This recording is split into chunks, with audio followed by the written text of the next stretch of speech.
I was born at Blunderstone, in Suffolk, in the east of England, and was given my poor father's name, David Copperfield. Sadly, he never saw me.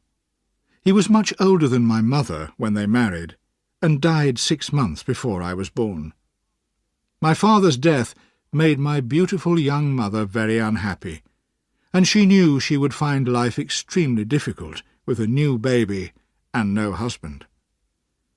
The richest and most important person in our family was my father's aunt, Miss Betsy Trotwood.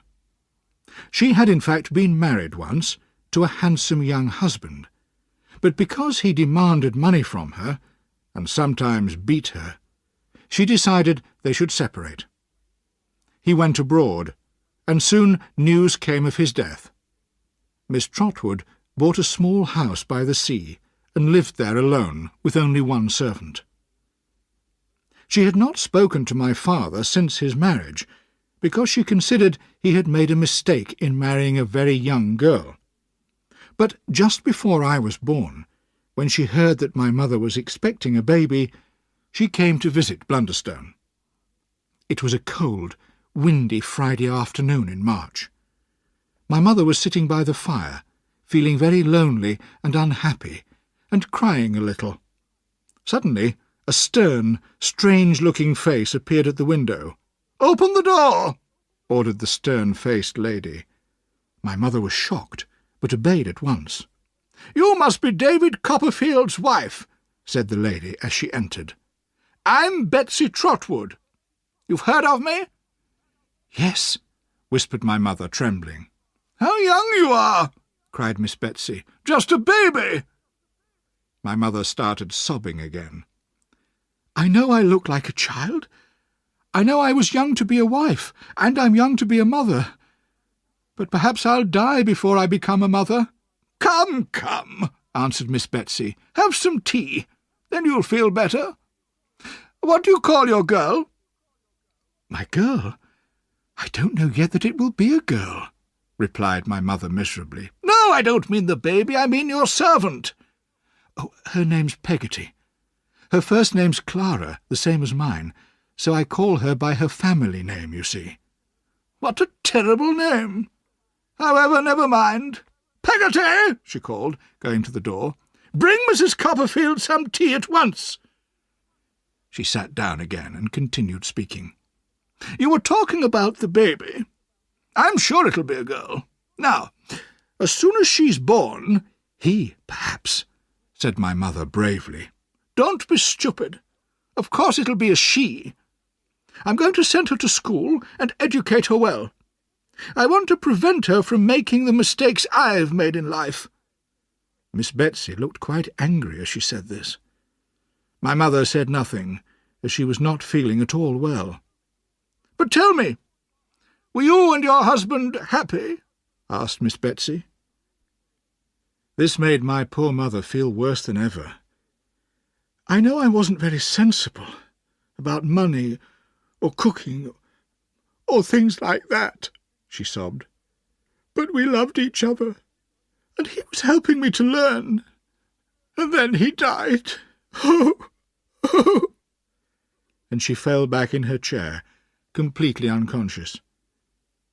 Peggotty, who came in just then with the tea, realised how serious the situation was, and took my mother upstairs to bed. The doctor arrived soon afterwards, and stayed all evening to take care of his patient. At about midnight he came downstairs to the sitting-room, where Miss Betsy was waiting impatiently. "Well, doctor, what's the news? How is she?"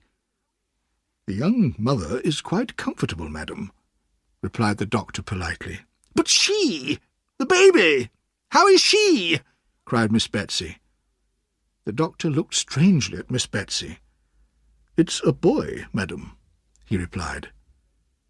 Miss Betsy said nothing, but walked straight out of the house, and never came back. That was how I was born. My early childhood was extremely happy, as my beautiful mother and kind Peggotty took care of me. But when I was about 8, A shadow passed over my happiness. My mother often went out walking in her best clothes with a gentleman called Mr. Murdstone. He had black hair, a big black moustache, and an unpleasant smile, and seemed to be very fond of my mother. But I knew that Peggotty did not like him. A few months later, Peggotty told me that my mother was going to have a short holiday with some friends. Meanwhile, Peggotty and I would go to stay with her brother Daniel in Yarmouth, on the east coast, for 2 weeks. I was very excited when we climbed into the cart, although it was sad saying good-bye to my mother. Mr. Murdstone was at her shoulder, waving good-bye, as the driver called to his horse, and we drove out of the village. When we got down from the cart in Yarmouth, after our journey, Peggotty said, "That's the house, Master David." I looked all round, but could only see an old ship on the sand. "Is that your brother's house?" I asked in delight. And when we reached it, I saw it had doors and windows and a chimney just like a real house. I could not imagine a nicer place to live. Everything was clean and tidy, and smelt of fish. Now I was introduced to the Peggotty family. There was Daniel Peggotty, a kind old sailor. Although he was not married, he had adopted 2 orphans, who lived with him and called him Uncle. Ham Peggotty was a large young man with a gentle smile, and Emily was a beautiful blue-eyed little girl. They all welcomed Peggotty and me warmly. I spent a wonderfully happy 2 weeks there, playing all day on the beach with Emily, and sleeping in my own little bed on the ship.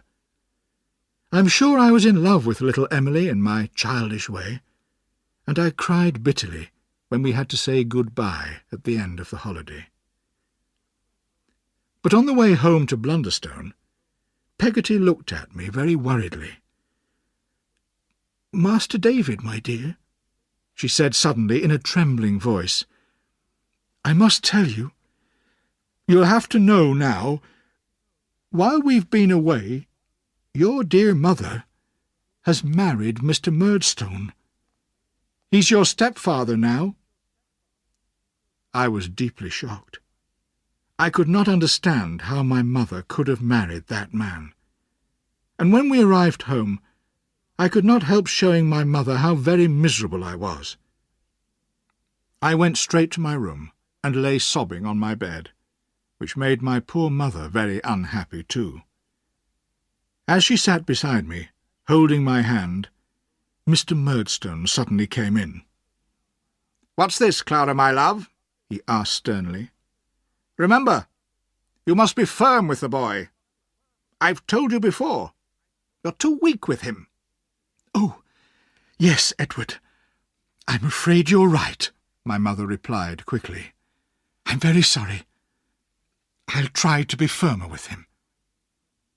And when she left the room, Mr. Murdstone whispered angrily to me, "David, do you know what I'll do if you don't obey me? I'll beat you like a dog." I was still very young, and I was very frightened of him. If he had said one kind word to me, perhaps I would have liked and trusted him, and my life would have been different. Instead, I hated him for the influence he had over my dear mother, who wanted to be kind to me, but also wanted to please her new husband. That evening, Mr. Murdstone's sister arrived to help my mother in the house. A tall, dark lady, with a stern, frowning face. She looked and sounded very much like her brother. I thought she was planning to stay with us for a long time, and I was right. In fact, she intended to stay forever. She started work the next morning. "Now, Clara," she said firmly to my mother at breakfast, "I'm here to help you. You're much too pretty and thoughtless to worry about the servants, the food, and so on. So just hand me your keys to all the cupboards, and I'll take care of everything for you." My poor mother just blushed, looked a little ashamed, and obeyed. From then on, Miss Murdstone took complete control of the house, keeping the keys hanging from her waist as she hurried through the house, checking that everything was being done just as she wished. Chapter 2. David is sent away to school. I was very unhappy during this time. Mr. Murdstone insisted on my studying, and so my mother gave me lessons. In the past, she and I had enjoyed our studies together, and she had taught me a lot in her gentle way. But now, both Mr. and Miss Murdstone were present during my lessons, and somehow I could not concentrate or remember what I had learnt. My poor mother was very sympathetic and tried to encourage me, sometimes even whispering the answer to me.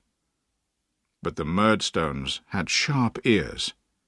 "Clara, my love," Mr. Murdstone used to say crossly, "remember, be firm. You're making the boy's character worse by helping him like that." "Oh, Edward, I'm sorry," my mother replied, looking embarrassed and hanging her head like a guilty child. One morning, when I arrived in the sitting-room as usual for my lesson, I saw that Mr. Murdstone had a thin stick in his hand. I could not take my eyes off it. "You must be very careful today, David," he said with his unpleasant smile, holding the stick in both hands. I knew what would happen then. A terrible fear took hold of me, and all that I had learnt disappeared immediately from my memory, so that I could not answer any of my mother's questions. Mr. Murdstone got up from his chair. "Well, David," he said heavily, "I think you've worried your mother enough today. We'll go upstairs, boy. Come." And he picked up the stick. I heard my mother crying as we went upstairs. "Please, Mr. Murdstone," I cried, "don't beat me. I've tried to learn, really I have, sir." But he did not listen to me. In my bedroom, he held my arms and started hitting me with the stick. I managed to get hold of his hand and bit deep into it. He cried out angrily and began to hit me as hard as he could. Above the noise of my screams, I could hear my mother and Peggotty crying outside the door. Then, the next moment, he was gone. I heard him lock the door, and I was lying, sore and bleeding, on the floor. The whole house seemed suddenly very quiet. I stayed there for a time, without moving. In the evening, Miss Murdstone brought me some bread and milk, which she left on the floor beside me, frowning angrily at me as she went out. I was kept locked in that room for 5 days and nights, and saw nobody except Miss Murdstone, who brought me food, but never spoke to me. To a small boy, the 5 days seemed like years, and I can still remember how frightened and guilty I felt. But during the 5th night, I heard a strange noise at the keyhole. It was Peggotty, trying to give me a message. "Master David, my dear," she whispered, sobbing, "they're going to send you away to boarding school. Tomorrow." "Oh, Peggotty," I cried, "then I won't see you and Mother very often." "No, my love. But don't forget, I'll take care of your mother. She needs her cross old Peggotty. I'll stay with her although I hate these Murdstones. And remember, David, I love you as much as I love your mother, and more, and I'll write to you." "Thank you, dear Peggotty," I whispered back, tears rolling down my face. "Will you write to your brother too, and Ham, and little Emily, and tell them I'm not as bad as the Murdstones think, and send my love to them, especially little Emily?" Peggotty promised to do what I asked. The next morning Miss Murdstone told me that because of my wickedness I was going away to school. She had already packed my case for me. My mother was only allowed to say a very quick goodbye to me when the horse and cart arrived. The driver put my case on the cart, and we drove slowly out of Blunderstone. I was still sobbing loudly when suddenly I saw Peggotty running after us on the road. The driver stopped and waited for her. With difficulty, she climbed up onto the cart. "Here, Master David," she cried breathlessly. "A little present from me and your dear mother. Take care of yourself, my dear." She put a small purse and a paper bag into my hands, and held me so close to her fat body that I thought I would never breathe again. Then she jumped down and ran back along the road to the village. As we continued our journey, I dried my tears and looked at what she had given me. The bag was full of Peggotty's special cakes, and in the purse were 8 bright shilling coins. Thinking of my mother and Peggotty made me start crying again. But just then the driver, Mr. Barkis, began to talk to me. He was a large, red-faced man, who clearly found conversation difficult. "Did she make those cakes?" he asked slowly, having finished the one that I had offered him. "You mean Peggotty, sir?" "Yes. She does all our cooking." "Does she?" replied Mr. Barkis, with great interest. There was a long silence while he considered his next question. "Does she have a young man?" he asked. "You know, someone who wants to marry her." "Peggotty? A young man?" I repeated, surprised. "Oh, no. She's never had any young men." "Ah," replied Mr. Barkis, looking very pleased. Again he thought for a long time before speaking. "Well," he said at last, "perhaps if you write to her, will you be writing to her? You could give her a message from me. You could say, 'Barkis is willing.' Would you do that?" "Barkis is willing," I repeated innocently, wondering what the message meant. "Yes, of course. But you could tell her yourself, Mr. Barkis, when you return to Blunderstone tomorrow." No, he said. "No. You just give her the message. Remember, Barkis is willing." After this conversation, Mr. Barkis was completely silent for the rest of the journey. When we arrived in Yarmouth, I bought paper at the hotel and wrote this letter to Peggotty. "My dear Peggotty, I have arrived safely in Yarmouth. Barkis is willing. Please give my love to Mother. Yours, David. P.S. He says it's important. Barkis is willing. In Yarmouth, I was put on the long-distance coach to London and travelled all through the night. At the coach station in London, I was collected by a teacher, Mr. Mell, and taken to Salem House, the school which the Murdstones had chosen for me.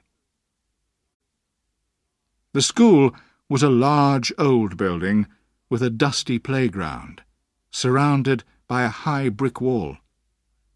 It looked strangely deserted. I was very surprised to find that none of the boys were there, and was told that they were all on holiday, and that I had been sent there during the holidays as a punishment for my wickedness. The headmaster and teachers were on holiday too, all except for Mr. Mell, who had to look after me. I spent a whole month in that miserable place, doing my lessons in the dirty, empty classroom, which smelt of old food and unwashed boys. Every evening I had to eat my supper with Mr. Mell, and then go straight to bed. The worst thing was the sign I had to wear round my neck. It said, "Be careful, he bites." I was only allowed to take it off when I went to bed. Although I was extremely lonely and unhappy at this time, I was not looking forward to meeting all the other boys. I felt sure they would laugh at me, and especially at the sign I was forced to wear. But one day Mr. Mell told me that the headmaster, Mr. Creakle, had returned and wanted to see me. So I went, trembling, to his part of the house. I realized at once that Mr. Creakle lived much more comfortably than the boys or the teachers. He was a small, fat man with a purple nose, who was sitting in an armchair with a bottle and a glass in front of him. "So this is the boy who bites, is it?" he asked unpleasantly. "I know your stepfather, boy. He's a man of strong character, he is. He knows me, and I know him. Do you know me? Answer me, boy!" He pulled violently at my ear. "Not yet, sir," I answered, tears of pain in my eyes. "Ah, but you soon will. Oh, yes, I have a strong character too, you'll see." He banged his hand hard on the table. I was very frightened, but I made myself ask the question I had been considering for a whole month. "Please, sir, I am very sorry for what I did to Mr. Murdstone. Could I take this sign off before the other boys see it?" Mr. Creakle gave a sudden, terrible shout and jumped out of his chair. I did not wait to see whether he was going to hit me, but ran out of his room and hid in my bed for the next hour. However, the boys were not as cruel to me as I had feared. I made a friend almost immediately, a boy called Tommy Traddles, who was known to be the unluckiest boy in the school. I was also noticed, and even smiled on, by the great James Steerforth, one of the oldest boys, at least 6 years older than me. He was a handsome, intelligent, curly-haired young man who had become an important figure at the school, with great influence over the younger boys. "How much money have you got, Copperfield?" he asked me. 8 shillings, Steerforth," I answered, remembering the present my mother and Peggotty had given me. "You'd better give it to me. I'll take care of it for you." he offered in a friendly way. I opened Peggotty's purse and turned it upside down into his hand. "Perhaps you'd like to spend some of it now," he suggested, smiling. "A bottle of wine, a tin of biscuits, a few cakes, that sort of thing. I can go out whenever I like, so I can buy it for you." "Yes, that's very kind of you," I said, although I was a little worried that all my money would disappear. When we went upstairs to bed, I realised that all my money had been spent, as 8 shillings worth of food and drink was laid out on my bed in the moonlight. Of course, I did not want to eat and drink it all by myself, so I invited Steerforth and the others to help themselves. The boys were very willing, and we spent a pleasant evening sitting on our beds, whispering to each other. I discovered that the boys all hated Salem House, which they considered one of the worst schools in the country. They especially hated Mr. Creakle, who was in the habit of beating them regularly with a heavy stick which he carried with him at all times. The only boy he dared not beat was Steerforth. I admired Steerforth even more when I heard this. When we were all too tired to stay awake, Steerforth got up to go. "Good night, young Copperfield," he said, putting a hand on my head. "I'll take care of you." "It's very kind of you," I replied gratefully. "You haven't got a sister, have you?" he asked sleepily. "No, I haven't," I answered. "What a pity. If you had one, I'm sure she'd be a pretty, bright-eyed little girl. I would have liked to meet her." I thought of him a lot that night, with his laughing, handsome face, and his careless, confident manner. I could never have imagined what a dark shadow he would throw over the lives of people who were dear to me. I stayed at Salem House for 3 more months. Although 1 or 2 of the teachers, like Mr. Mell, were kind to us boys and tried to teach us properly, we were too afraid of Mr. Creakle and his stick to concentrate on our studies. But Tommy Traddles and I cheered each other up if we were beaten, and I was lucky enough to be friendly with the great Steerforth, in spite of the difference in our ages. However, my home, even with the Murdstones there, seemed a much pleasanter place than school, and I was glad when the Christmas holidays arrived, and I was allowed to return to Blunderstone. I was a little surprised to find that my mother had a new baby, and I could see at once that she was not well. She looked tired and worried, and very thin. But she and Peggotty were delighted to see me, although they dared not show it if the Murdstones were present. My stepfather and his sister seemed to hate me even more than before, if that were possible, and they made my life quite miserable whenever they could. In fact, I was almost pleased when it was time to return to school and see Traddles and Steerforth again. As the cart drove away, I remember my mother standing outside our house, with her baby in her arms, smiling sadly at me. That was the last time I saw her, and that is how I shall always remember her.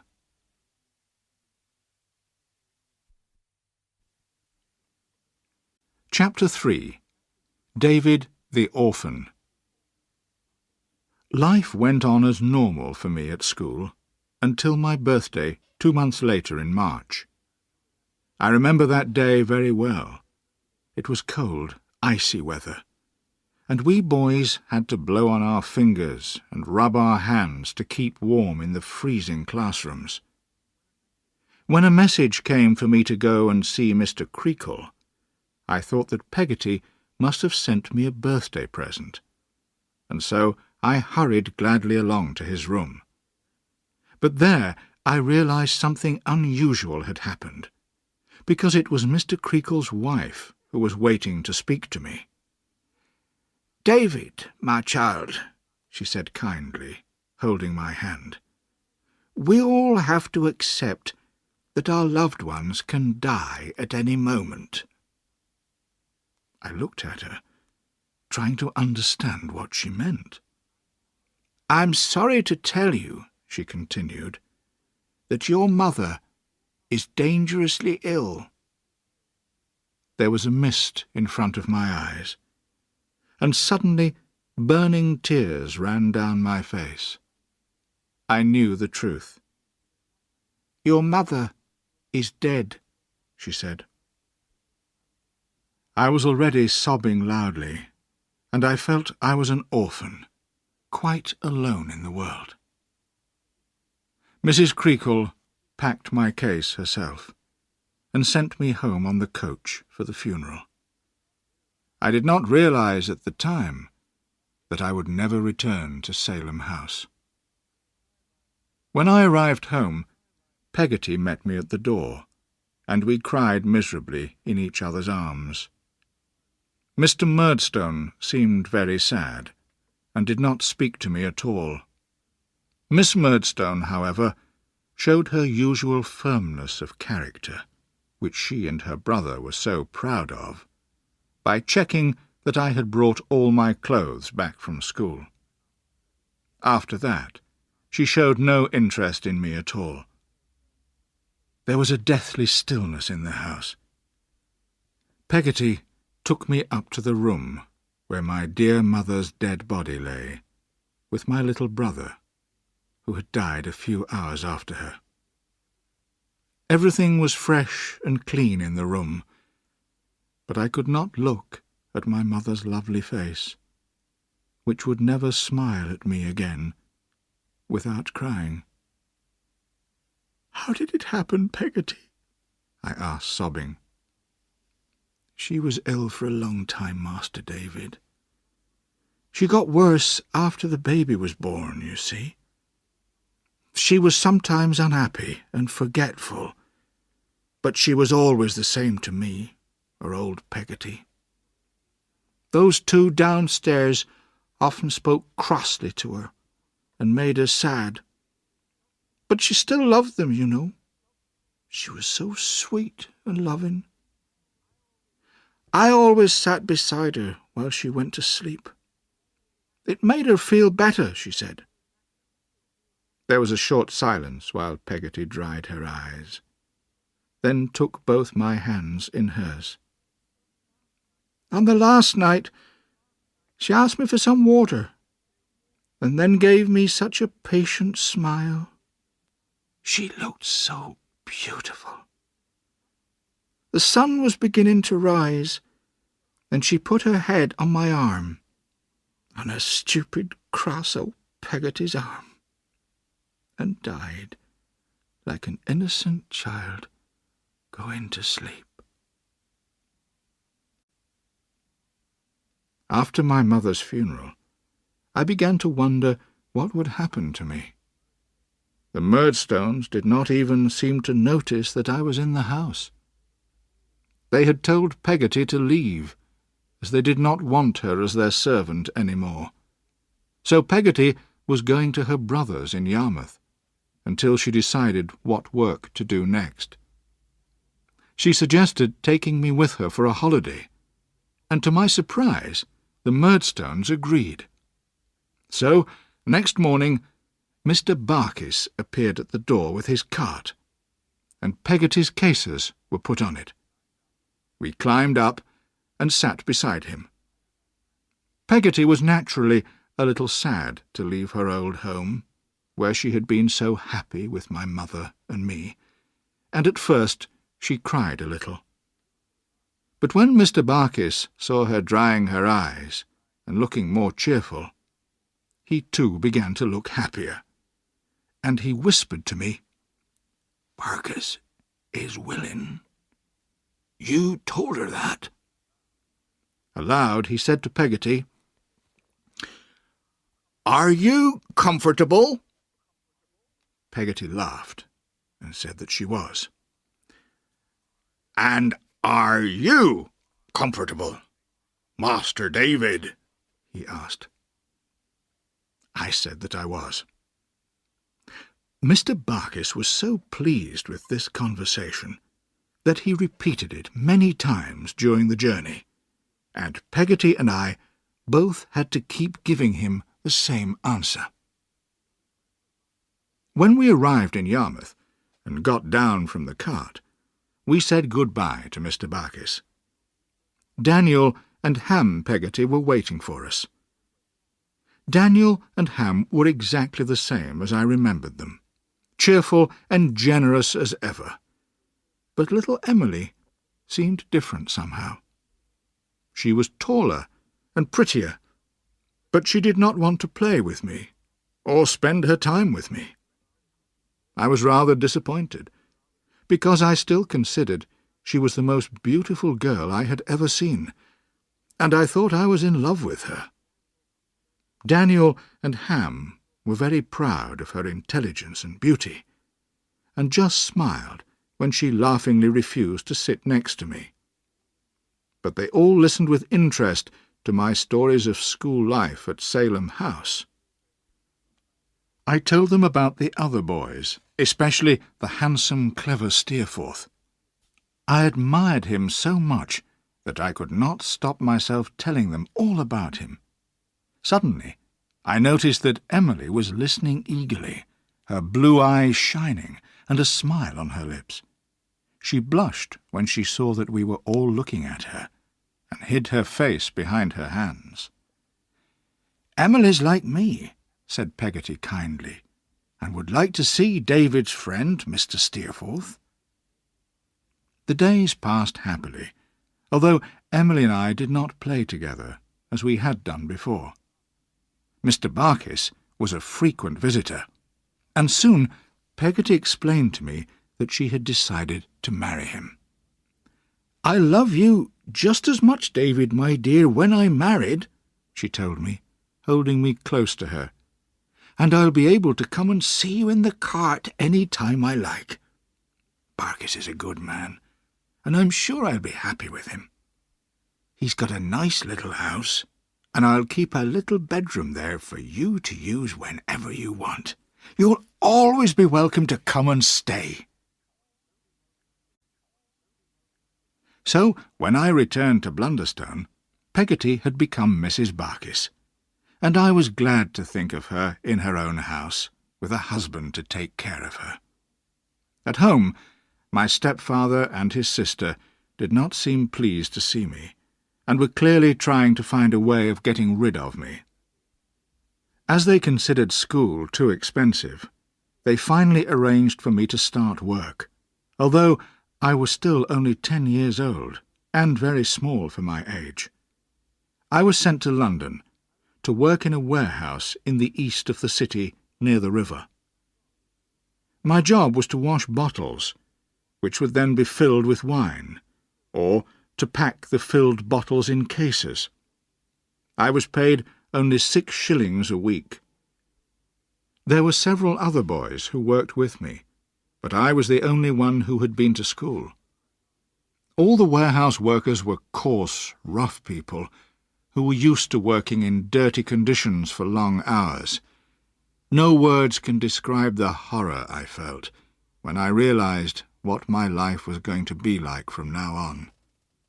I was deeply ashamed at having such a job, and I was also afraid that I would forget everything I had learnt from my mother and my teachers.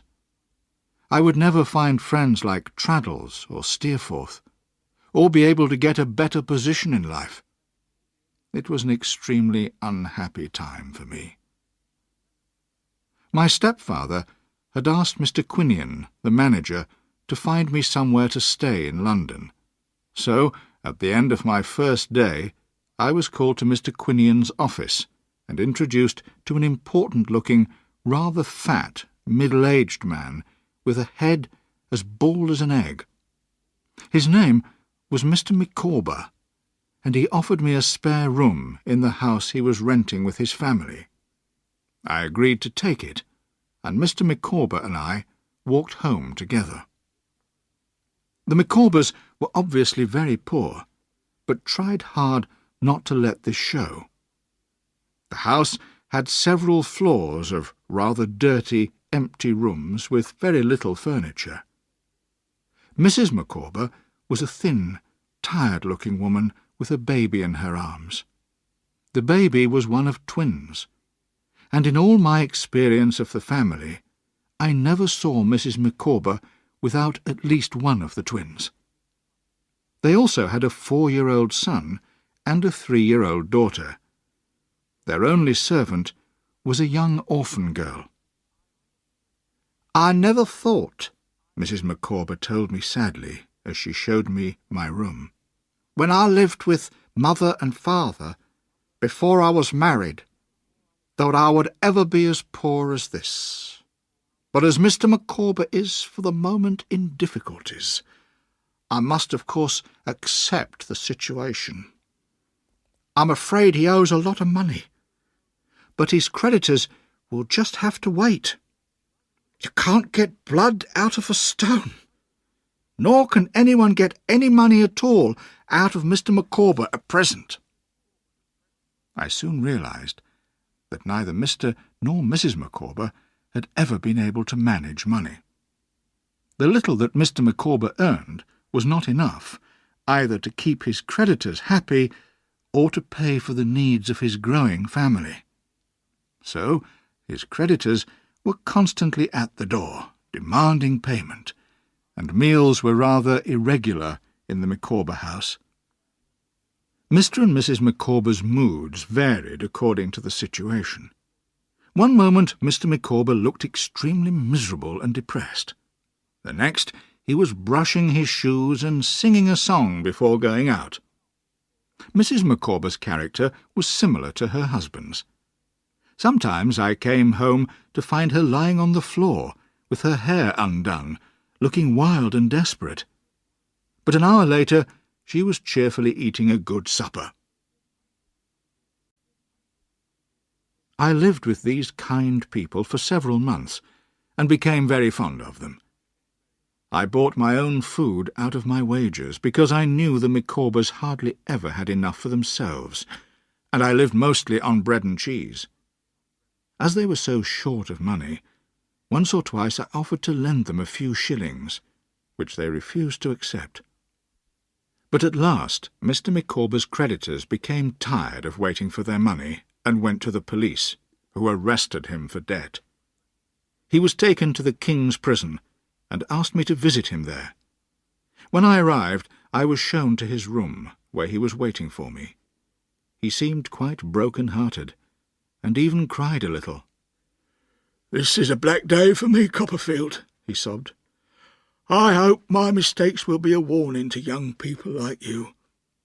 Remember, if a man earns £20 a year and spends £19 and 19 shillings, the result is happiness. But if he spends £20 and 1 shilling, the result is misery. By the way, Copperfield, could you lend me a shilling for some beer? Mrs. Micawber will pay you back as soon as you arrive home." And when the beer arrived, he appeared much more cheerful. We had a pleasant evening, telling stories and jokes. He stayed in prison for several weeks, and I visited him regularly. I was delighted to hear on one of my visits that he would soon be free, as his creditors had unwillingly accepted the fact that he had no way of paying his debts. I gave the news to Mrs. Micawber when I returned home. We celebrated by sharing our supper and a glass of wine together. "May I ask what you will do, madam, when Mr. Micawber is free?" I asked politely. "My family," said Mrs. Micawber grandly, "believe that Mr. Micawber should move to the country, to Devon, and carry on his business interests there. Mr. Micawber is a very clever man, Master Copperfield." "I'm sure he is," I agreed. "Although they haven't found anything exactly right for him yet, my family think he should be ready in Devon in case something turns up." She put down her empty glass. "And will you be going with him, madam?" I asked. "I must! I will!" Mrs. Micawber's voice rose to a scream. "He is my life, my love, my husband, the father of my children. I will never desert Mr. Micawber. You can't ask me to desert him." I felt very uncomfortable, as I had not asked her to desert him at all. But she soon became calm again, and finished her supper. I was becoming used to the Micawbers' changes of mood. I now realised that when the Micawbers left London, as they were planning to do, I would be very lonely in the city. I still hated my work in the warehouse, and wanted to make a better life for myself. I thought about it for a long time, and decided there was only one thing I could do. I would try to find my one surviving relation, my father's aunt, Miss Betsy Trotwood, and ask her to help me. I knew that she lived somewhere near Dover, in Kent. I could go there by coach, because Peggotty had once sent me 10 shillings to keep, in case I ever needed it. The time had come to use that money. Chapter 4. David and his Aunt. So, after helping the Micawbers to pack their few clothes, and waving goodbye to them at the coach station on their way to Devon, I went to the warehouse for my last day at work. I did not tell anyone I would not be coming back the following week. In the evening I packed my case, and put the 10 shillings in the little purse Peggotty had once given me. I looked around for someone to help me with my case, which was rather heavy for me, and saw a tall young man with a horse and cart passing by. "Could you please take my case to the coach station?" I asked him politely. The young man put the case into his cart. Then, looking round quickly to make sure there were no witnesses, he pushed me roughly against the wall and took my purse out of my trembling hand. Before I could say a word, he had driven the horse and cart down the road and out of sight round the corner. I knew I would never see him, my case, or my 10 shillings again. I sat down on the pavement and cried. Now I had lost everything I owned in the world, and had no money for the coach fare to Dover. In the end, I decided I would have to walk there, and I started the long journey. It took me 6 days to cover the 100 kilometres, as I got tired very easily and had to rest.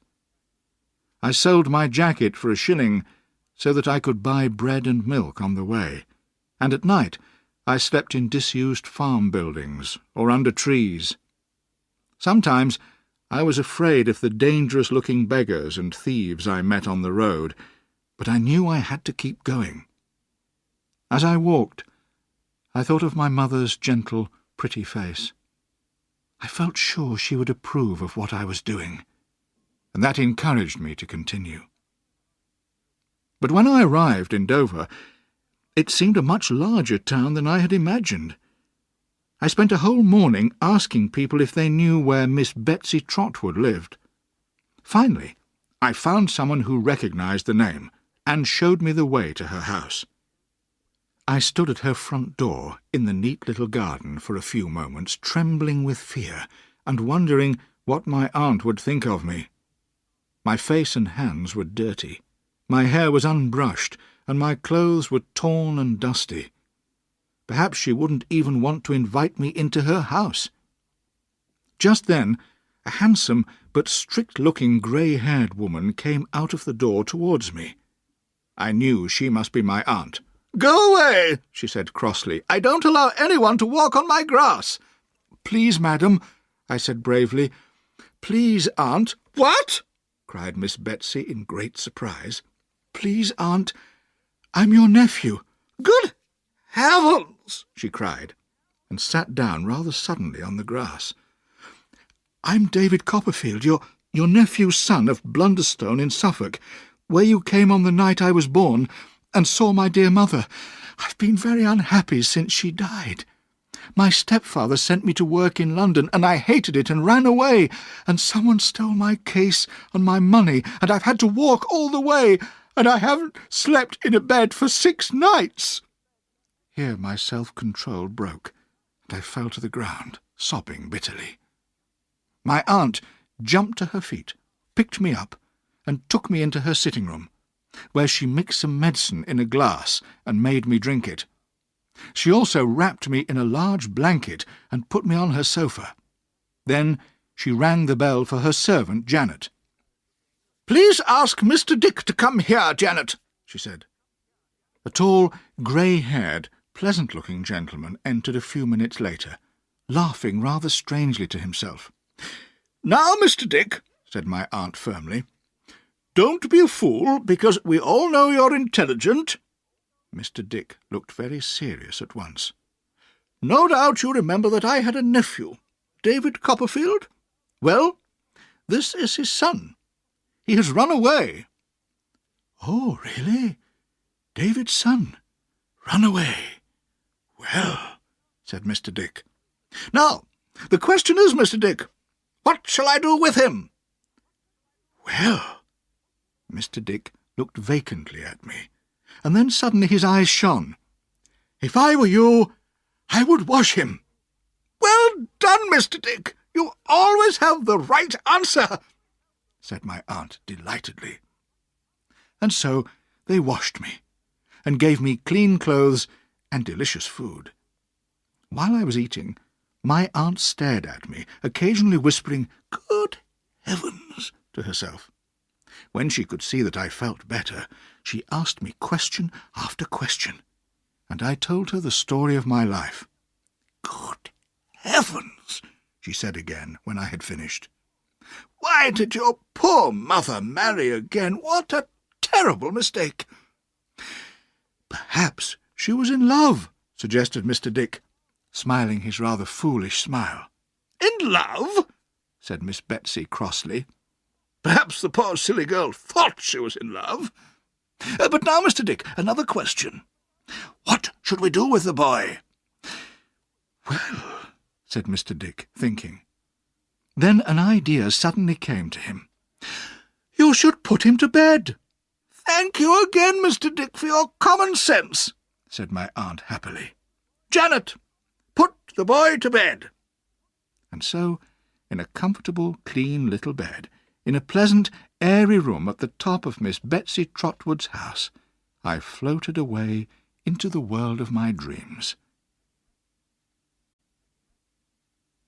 At breakfast next morning, I bravely asked my aunt, What's going to happen to me?" "I've written to your stepfather," she replied. "Oh, are you going to send me back to the Murdstones? Please don't, Aunt. Please let me stay here," I cried, trembling. "I don't know what I'll do yet. We'll have to wait and see," she answered firmly. This news made me very depressed, but there was nothing I could do about it, and my aunt soon began to talk about something else. "What do you think of Mr. Dick, child?" "He looks a little, well, mad. Is he mad, Aunt?" "Well, his family called him mad and wanted to lock him up forever. But I met him and thought, I still think, he's an extremely sensible, intelligent person. So I offered to take care of him, and he's lived in my house for 10 years. Nobody knows what useful advice he's given me. I trust him completely." When I heard how generous my aunt had been to poor, harmless Mr. Dick, I began to understand her character better. In spite of her stern appearance and frequent crossness, she was very kind to people who needed her help. I hoped she would be kind to me. Several days later, I was looking out of the sitting-room window when I saw Mr. and Miss Murdstone riding into my aunt's garden. My aunt had seen them too, and hurried out, waving her umbrella angrily at them and shouting, "Go away! Don't ride on my grass! Who do you think you are? Go away, I tell you!" "Aunt," I cried out, "they're Mr. and Miss Murdstone." "I don't care," she shouted. "Nobody is allowed to ride on my grass." And she went back into her house, banging the door behind her. The Murdstones had to lead their horses out of the garden and then return to ring the doorbell. They looked very uncomfortable and unsure of themselves. Janet showed them into the sitting-room, where my aunt, Mr. Dick, and I were waiting. "Miss Trotwood," began Mr. Murdstone, stepping forward. "Excuse me," said my aunt sharply. "I imagine you are the Mr. Murdstone who married my nephew's widow. In my opinion, it would have been much better if you had never married the poor child." "I agree with you, Miss Trotwood," said Miss Murdstone, smiling falsely. "My brother would certainly have been happier if he hadn't married her, because I consider poor dear Clara was, in fact, just a child." "Fortunately," said my aunt, "you and I, madam, are too old and plain for anyone to say that about us." Miss Murdstone did not seem eager to agree to this. Her brother, however, wanted to get down to business. "Miss Trotwood," he said a little crossly, "having received your letter, I've come to explain to you, in case you haven't realized it yet, that this boy is extremely wicked and violent. Both my sister and I have tried to change his character, but sadly we have failed." "I must add," said Miss Murdstone, "that of all the boys in the world, I believe this is the worst boy." "I see," said my aunt. "Now tell me, has David inherited any money from his father or mother?" "No, madam," answered Mr. Murdstone. "My dear Clara naturally trusted me to take care of David, and I'm ready to do that if he comes back with me now. But I alone shall decide what to do with him, Miss Trotwood. Understand that. I am here for the first and last time to take him away. If you decide to keep him with you, you keep him forever." "What do you say, David?" asked my aunt, turning to me. "Please don't let me go with them, Aunt," I begged. "They've always been unkind to me, and they made my mother very unhappy. I'll be so miserable if I have to go back with them." "What do you think, Mr. Dick?" asked my aunt. Mr. Dick thought for a moment.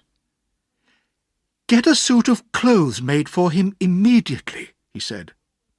"What would I do without you, Mr. Dick?" asked my aunt, shaking his hand enthusiastically. Then she turned to Mr. Murdstone. "You'd better go. I'll keep the boy and take my chance with him."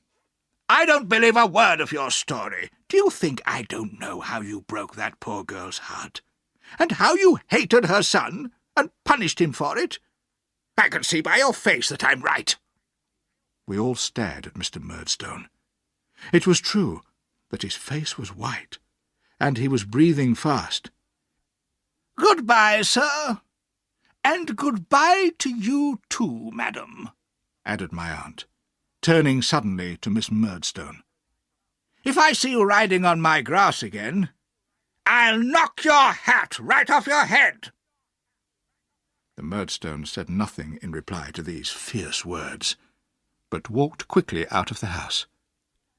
"Thank you, Aunt," I cried. "I'll do my best to make you proud of me." And I kissed her many times. "Mr. Dick, you and I will adopt this boy together," said my aunt, her stern expression softening into a smile.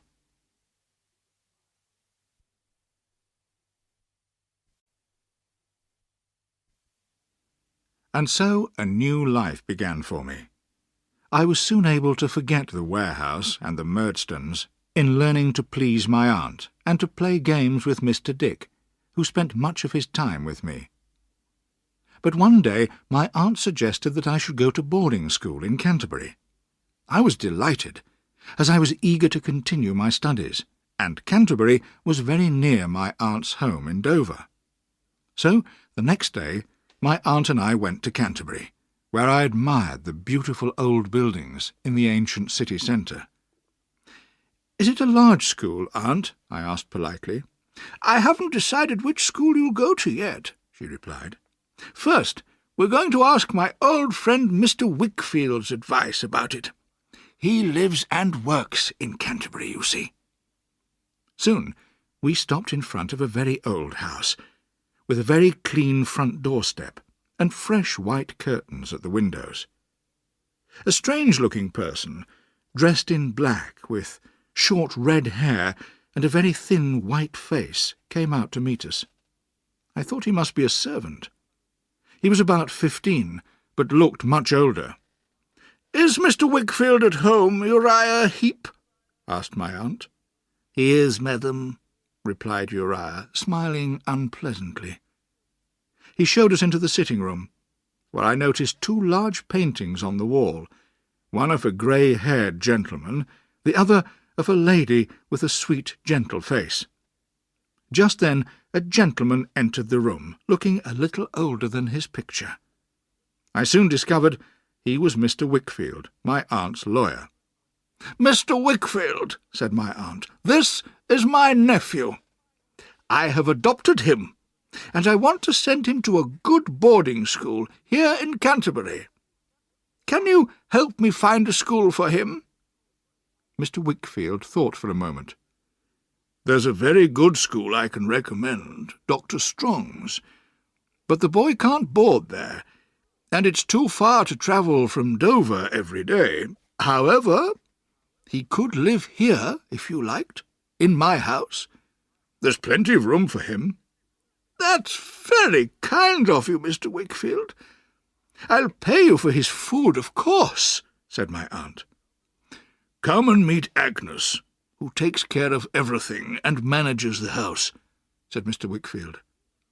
We all went upstairs to another sitting-room, prettily furnished, where a girl of my own age was sitting. On her face I saw immediately the beautiful, calm expression of the lady in the painting downstairs, and I knew she must be Mr. Wickfield's daughter, Agnes. When I saw the way Mr. Wickfield looked at Agnes and held her hand, I realized that she was the only thing that made life worth living for him. The lady in the painting was her mother, who had died some years before, and Agnes was now in complete charge of the house. She welcomed me warmly as a guest, and showed me the comfortable bedroom I would sleep in.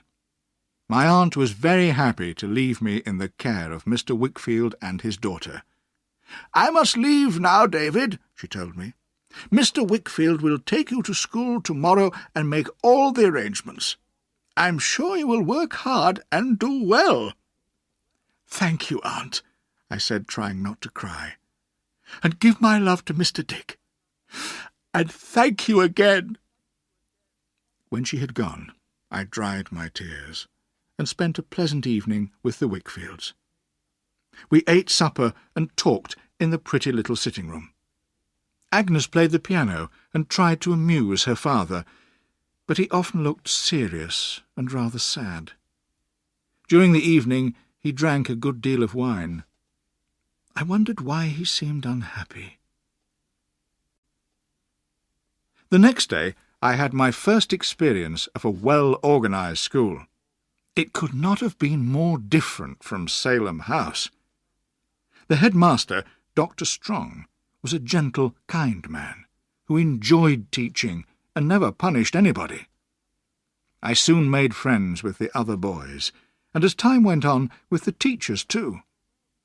But although I liked school very much, I was always happy to return to the Wickfields' quiet house every evening. There Agnes used to help me with my studies, and listen sympathetically to my problems, and her father always seemed pleased to see me. I often wrote to my aunt and Peggotty, and Mr. Dick came to visit me once a week. The strangest person in my new life was Uriah Heep. Soon after I arrived in Canterbury, we had a conversation one evening. He was doing a lot of Mr. Wickfield's work, and was working late in his small office just off the hall of the Wickfields' house. Come in, Master Copperfield," he cried, when he saw me passing the door. I entered, and found him reading a large dusty book, and making careful notes in a notebook. "What are you studying, Uriah?" I asked politely. "I'm going to be a lawyer," he replied, rubbing his thin hands together and smiling his oily smile. "You're Mr. Wickfield's assistant, aren't you? Perhaps one day you'll be his partner," I said, trying to make conversation. "Oh, no, Master Copperfield," cried Uriah, rolling his eyes upwards. "I could never rise so high. No, I'm much too humble for that. But thank you, Master Copperfield, for thinking kindly of me. And may I say that if ever you have the time, and I'm sure a young gentleman like you is much too busy to spare the time for a poor person like me, my mother and I would be glad to offer you a cup of tea at our humble home." "Of course, if I have time," I answered, and left the room quickly. I did not feel comfortable with him for some reason. But the following week he invited me to tea again, and I did not want to appear rude, so I agreed. That evening he and I walked to the small house where he lived with his mother. It was a warm day, and we were drinking our tea near the open door, when a gentleman I recognized passed by. It was Mr. Micawber. He saw me sitting near the door, and called out, "Copperfield, is it really you?" I was delighted to see him again, and Mrs. Heep invited him in for some tea. I had to introduce him to the Heeps, but I did not think that Uriah would be a good influence on Mr. Micawber. However, I was interested to discover that the Micawbers were now living in Canterbury, as nothing had turned up in Devon. They seemed to be very short of money again, and surrounded by creditors as usual. I left the Heeps' house as soon as possible, taking Mr. Micawber with me, as I did not want him to tell Uriah all about my life at the warehouse in London. And so the years passed. I learnt everything that Dr. Strong and his teachers could teach me, and at 17 came to the end of my schooldays. My aunt suggested that, before deciding what profession to choose, I should spend a month in London, or travelling round the country. This would give me time to consider my next step. I agreed enthusiastically, and although I was sorry to say good-bye to my sweet friend Agnes and her father, I was looking forward to leading the life of an independent young gentleman.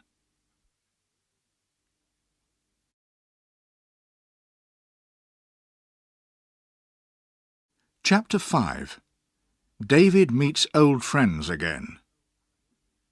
I decided to go to London first, to stay at a hotel for a few nights, and see all the sights of that great city.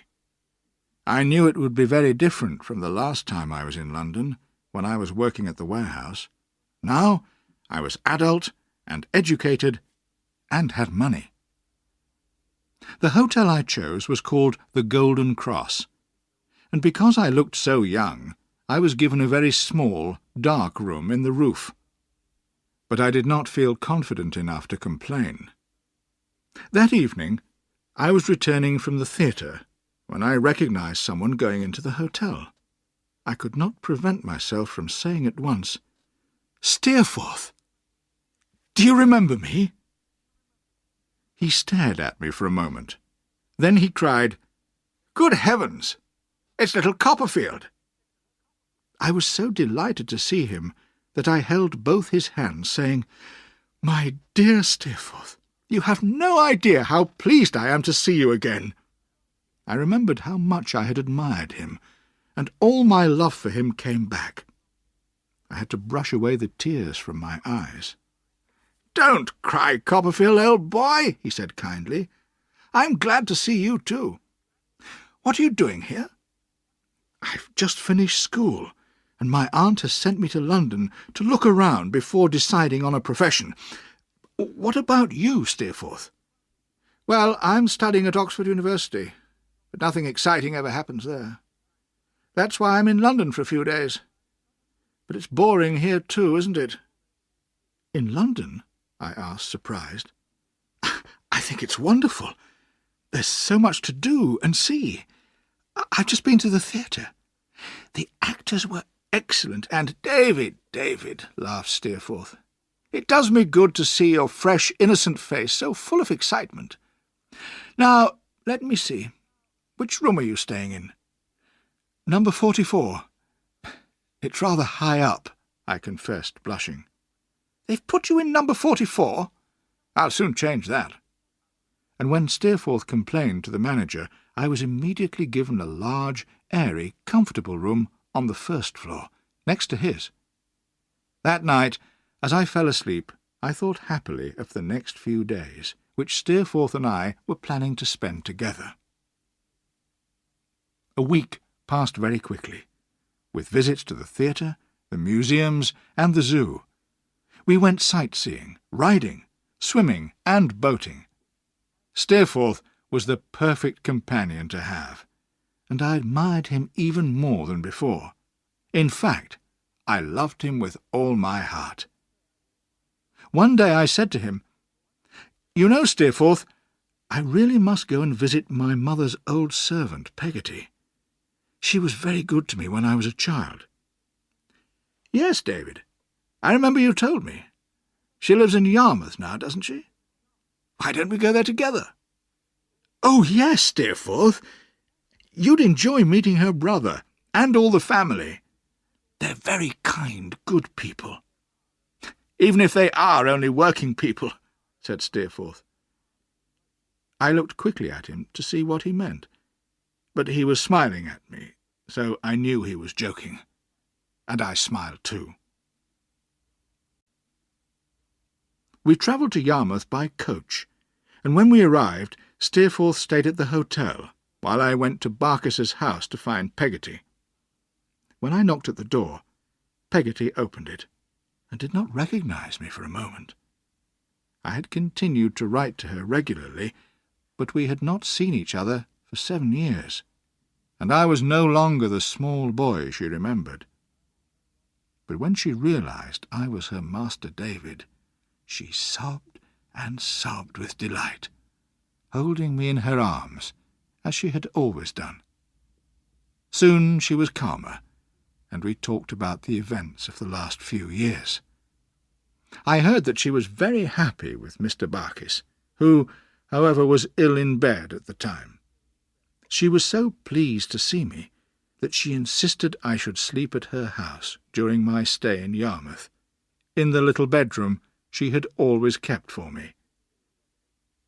The next day I took Steerforth with me to visit Daniel Peggotty. It was a dark and windy winter evening. As we came closer to the old boat, we heard happy voices and laughter inside. I opened the door, and suddenly I was surrounded by Daniel, Ham, and Emily, all looking very surprised. "Look, it's Master David. Look how he's grown." And for a moment we were all shaking hands and talking and laughing at the same time. I did not forget to introduce Steerforth. They welcomed him warmly as my best friend. "Well," cried Daniel Peggotty, his large face red and shining with delight, "it's wonderful, Master David, that you two gentlemen have come here tonight of all nights. The best night of my life, because tonight, gentlemen, my little Emily," and he took Emily's small white hand in his rough red one and placed it on his heart, "has agreed to become Ham's wife." "I congratulate you with all my heart," said Steerforth politely to Ham, without taking his eyes off Emily, who was blushing prettily. "Master David knows how I love this girl," continued old Daniel, "and my dearest wish was for her to have a good husband to take care of her. And there's no one I trust more than Ham. He's only a rough sailor like me, but he's honest and sincere, and I know she'll come to no harm while he lives." Meanwhile, Ham was blushing too. I did not know what to say, unsure whether I still loved Emily and was therefore jealous of Ham, or whether I was glad they were going to be happy together. But Steerforth always knew the right thing to say, and with a few well-chosen words he made us all feel much more comfortable. We spent the rest of the evening very pleasantly, telling stories and singing songs, and it was midnight when Steerforth and I left the old boat. "Well," said Steerforth to me as we walked across the sand in the cold night air, "what a lovely girl, and what a coarse young man she's engaged to." I was shocked by these unexpectedly cold words. But when I turned to him and saw him smiling, I replied warmly, "Ah, Steerforth, you pretend to laugh at people who are poorer or less educated than yourself, but I've just seen you spend the whole evening with the Peggotty family, making them happy. I know you understand and love them, and I admire you all the more for it." He stopped and looked at me, saying rather sadly, "David, you're serious, aren't you?" "I wish I were as good as you." For the next 2 weeks I was often with Peggotty and Barkis, while Steerforth went sailing or fishing with Daniel and Ham, or found other things to do, so I did not see very much of him. Finally, we decided to return to London. While we were travelling back on the coach, I turned to say something, and was surprised to see how miserable he looked.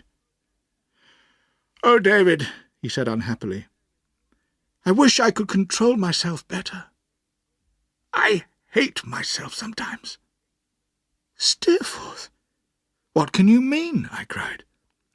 "You're the best, the most intelligent, the kindest of men." "Thank you, David," he said, shaking his head. "But you don't know how bad I am." "Bad?" I repeated. "My dear Steerforth, don't say that. I know your character well, and I'm proud to call you my friend."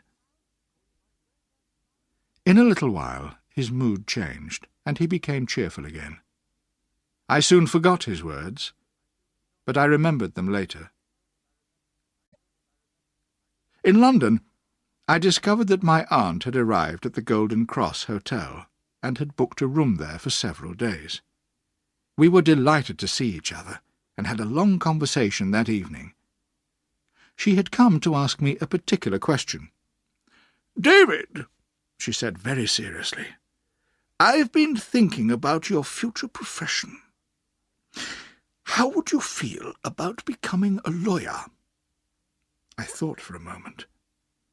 "Well, Aunt, it sounds a very good idea. I confess I hadn't considered it before, but I think I'd like it."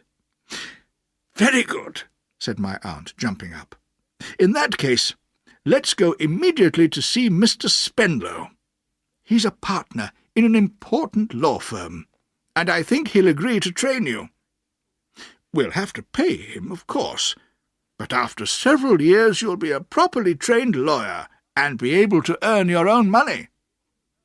And so we carried out this plan. My aunt paid Mr. Spenlow's firm £1,000, and I promised to work hard and do my best to become a successful lawyer. Before she returned to Dover, my aunt rented a small flat for me at the top of a house near the law courts, and I moved in at once. At first it seemed very exciting to walk through the busy streets after a long day in the courts or at Mr. Spenlow's dusty office, and know that I had my own home to return to. But when I had climbed up all the stairs and entered my sitting-room, it no longer seemed so exciting. In fact, my flat looked empty and depressing. So, after 2 days of loneliness, I was very glad to receive my first visitor, Steerforth, and, because I was so happy to see him, I invited him and 2 friends of his to dinner the next evening. As it was my first dinner party, I did not know what to buy, but I ordered cooked dishes of chicken and fish from the restaurant, bought cheese and fruit from the market, and had a large number of bottles of wine delivered. I was quite frightened by how much money I had spent. But when Steerforth and his friends arrived, I soon became more cheerful. The party was a great success, and we all enjoyed ourselves very much. We ate and drank and smoked and drank again. I was constantly opening bottles of wine and became unusually talkative. I began to feel rather strange, and when I caught sight of myself in a mirror, I seemed very pale. I had to confess to myself that I looked drunk. Someone suggested going to the theatre, and in a kind of mist we left my flat and walked through the streets. Steerforth was holding my arm and laughing. Then a man in a little box looked out of the fog and took money from somebody. Soon we were sitting high up in a very hot, very crowded theatre. There were bright lights, and there was music, but I could not understand what anyone was saying, and the whole building seemed to swim in front of my eyes. Then someone suggested going to visit some friends in another part of the theatre, so we went downstairs. Suddenly I saw quite clearly Agnes Wickfield, sitting with a lady and a gentleman.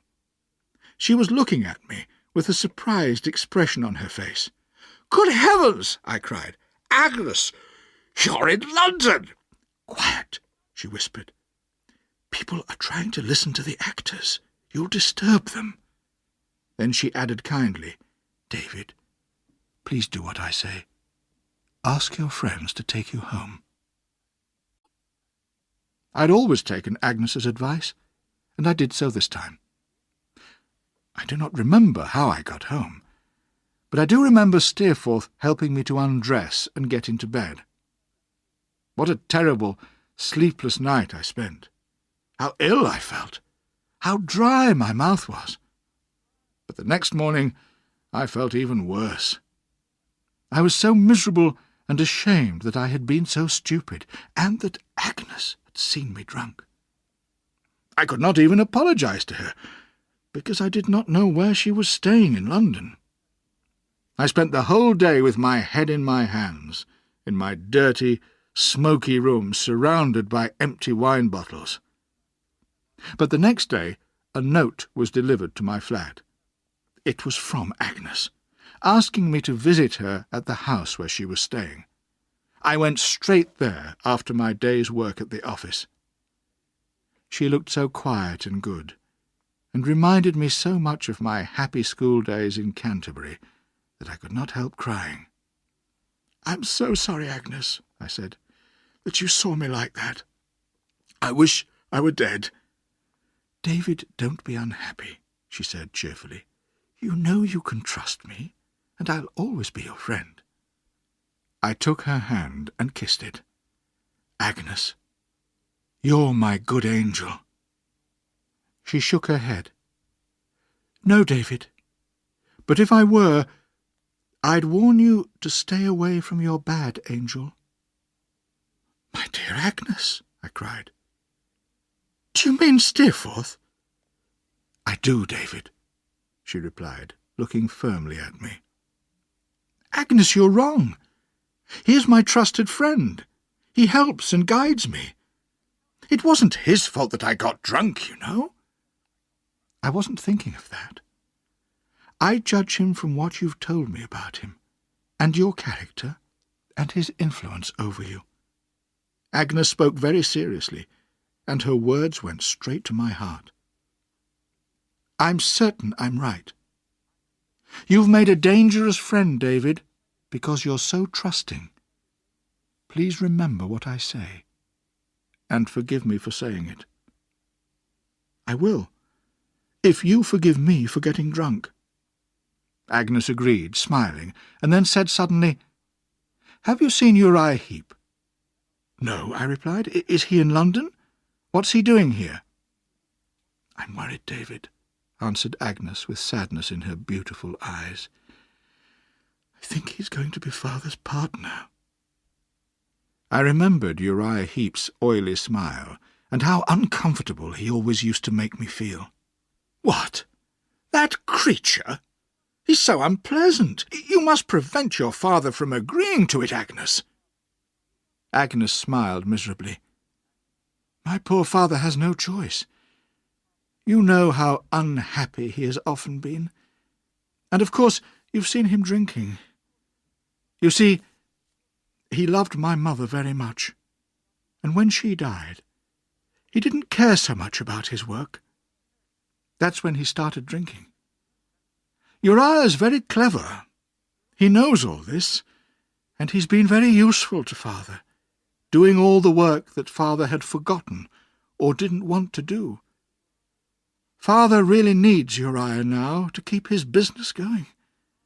And Uriah himself pretends to be humble and grateful, but in fact he's in a strong position and is insisting on becoming a partner.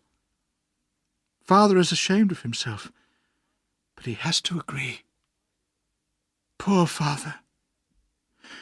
I'd do anything to help him. Anything." And Agnes sobbed bitterly. I had never seen Agnes cry before. It made me so sad that I could only say helplessly, "My dear Agnes, please don't cry." However, in a few minutes she was calm again, and I was able to leave her, promising to visit her and her father in Canterbury very soon. Chapter 6. David Falls in Love. Agnes had asked me to be polite to Uriah if I met him, and so when I saw him the next day near the law courts, I was careful not to offend him. He looked even stranger than before, with his small, evil head and long, thin body, and his wide, oily smile. When we shook hands, I noticed how cold and wet his hand felt, just like a fish. Would you like to come to my rooms for coffee, Uriah?" I offered, trying to hide my horror of him. "Oh, Master Copperfield, I mean, Mr. Copperfield, I should say now, how kind of you. I'm too humble to expect such kindness, but I would like that." And when we reached my flat, he looked at me with an unpleasantly confident smile and said, "Perhaps you've heard that I'm going to become Mr. Wickfield's partner, Mr. Copperfield." "Yes," I replied. "Agnes has told me about it." "Ah, I'm glad to hear that Miss Agnes knows about it," he answered. "Thank you for that, Mr. Copperfield." I was annoyed with myself for mentioning Agnes's name, and hated hearing him say it. But I said nothing, and drank my coffee. "You said once, Mr. Copperfield," continued Uriah, rubbing his hands together happily, "that perhaps I'd be Mr. Wickfield's partner one day. It was kind of you to say so. A humble person like me remembers things like that. And now it's true. I'm glad to think I've been able to help poor Mr. Wickfield. Oh, how very careless he has been. If I hadn't been his assistant, he would certainly have lost his business, his house, and all his money by now. Of course, I'm helping him because I admire him. And not only him." Suddenly, although the room was warm, an icy coldness spread through my body as I stared into his cruel little face. "Miss Agnes is looking beautiful at the moment, isn't she?" he went on, smiling horribly. "Mr. Copperfield, I trust you because, as you know, I've always liked you, although I'm so humble and you're a gentleman. So I'd like to tell you my little secret. In spite of my low position, I love Miss Agnes. I've given my heart to her, and I hope to marry her one day." There was a purple mist in front of my eyes. I wanted to hit his ugly face, or stab a knife right into his wicked heart. I was almost mad with anger. But I thought of Agnes's request, and I managed to control myself. Have you spoken to Agnes about your love?" I asked as calmly as I could. "Oh, no, Mr. Copperfield. I'm waiting for the right moment. Perhaps I'll ask her when I become her father's partner. She'll think kindly of me, you see, when she realizes how much her father needs me. She loves him so much. Ah, what a good daughter my Agnes is, and what an excellent wife she'll be to me. Dear, sweet Agnes, my adopted sister. I did not know any man good enough to be her husband. Could she ever marry this worthless insect? When Uriah left my flat, I spent a sleepless night worrying about what I should do. In the end, I decided to say nothing to Agnes about Uriah's plan, as she already had enough to worry about. A year had passed since I first started work in Mr. Spenlow's firm. I often went to court with him, and began to understand the details of some of the most difficult cases. Mr. Spenlow was kind to me, and occasionally talked to me not only about law, but also about other matters. I discovered that his wife had died, and that he lived in a large country house just outside London, with his only daughter and her paid companion. One day he invited me to his house for the weekend, and I accepted gratefully. So, on Friday evening, Mr. Spenlow's coach and horses drove us to the house. When I saw the Spenlows' home, I realized how rich Mr. Spenlow must be. It was a lovely old building with large gardens. As soon as we entered, Mr. Spenlow asked one of the servants, "Where's Miss Dora?" Dora, I thought. What a beautiful name. We went into the sitting-room, and I suppose Mr. Spenlow introduced me. I did not notice because nothing mattered at that moment. I just stared stupidly at his daughter Dora, lost in wonder at her beauty, and unable to say anything. I had fallen in love in a second. As I stared, I heard a voice speaking to me, but it was not Dora's. It was her companion, whom I had not noticed at all while Mr. Spenlow was making the introductions. When I saw that the companion was Miss Murdstone, I was surprised, certainly, but nothing could take my attention away from Dora for more than a second or two. Mr. Spenlow explained that Miss Murdstone had been kind enough to come and look after his poor motherless daughter, and to be her confidential friend and companion. But it seemed to me that Dora was neither friendly nor confidential towards her stern companion. As for me, the rest of the weekend passed in a kind of fog. We ate meals and went for walks. People spoke to me, and I answered, but I have no idea what I actually said. All I remember was Dora's golden hair, and Dora's blushing face, and Dora's beautiful blue eyes. Occasionally I was lucky enough to speak to her alone, and then I was so shy that I blushed as much as Dora herself. I was very jealous of the little dog that she carried everywhere with her. Sometimes I thought she liked me a little, and at other times I was sure she would never love me. I was wildly, desperately in love. I had wondered if Miss Murdstone would try and blacken my name with the Spenlows, but on that first evening she had taken me to one side. "David Copperfield," she said coldly, "I see no need for either of us to speak about the past to anyone here. I imagine we are agreed on that." "Certainly, ma'am. We are agreed on that, although I shall never change my opinion of you." I put Miss Murdstone out of my mind, and for several weeks after meeting Dora, I lived in a dream. I did my work automatically, and I never stopped thinking of her. The greatest happiness I could imagine was being engaged to Dora. I dared not hope that one day we would be married. While walking round London one day, hoping to meet Dora out shopping, I met my old school friend, Tommy Traddles. He was living in the city, like me, and was also studying to become a lawyer. I arranged to visit him and went to his house after work the next day. He lived in one room in a rented house in a very poor part of the city. His room was small and almost empty. "Copperfield, I'm glad to see you," he said warmly.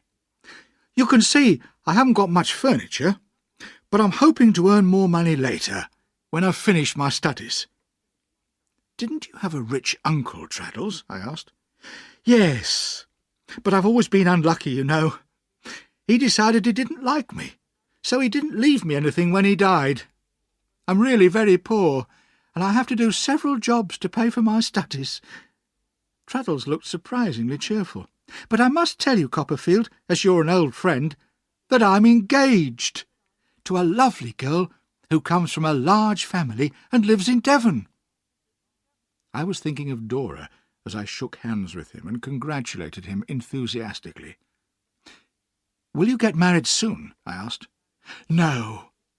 She's very poor too, so we'll have to wait a long time until we've saved enough money. She's such a dear girl, Copperfield. She says she'll wait for me until she's 60 if necessary, and I'm quite happy here with the people who rent the house. The Micawbers are very kind." "Who did you say?" I cried. "The Micawbers? I know them." Just then Mr. Micawber himself knocked at the door and entered. His stomach was a little fatter, and his face a little older than before, but he looked as confident as ever. I went up to him and shook his hand.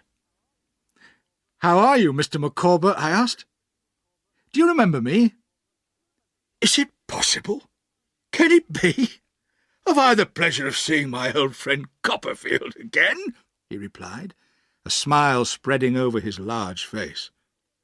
He turned to call downstairs, "My dear, come and meet this gentleman, my love." When Mrs. Micawber came in, she was also delighted to see me, and we talked for some time about the twins and the other children, and her husband's business interests. But this conversation soon made Mr. Micawber rather depressed. "You see, Copperfield," he said miserably, "nothing has turned up yet. Sometimes I wonder whether anything ever will turn up. I can't pay for our food or even our water. It's hard enough for me to accept the situation, but how can I expect my dear wife to live like this? Perhaps it would have been better if I'd never asked her to marry me."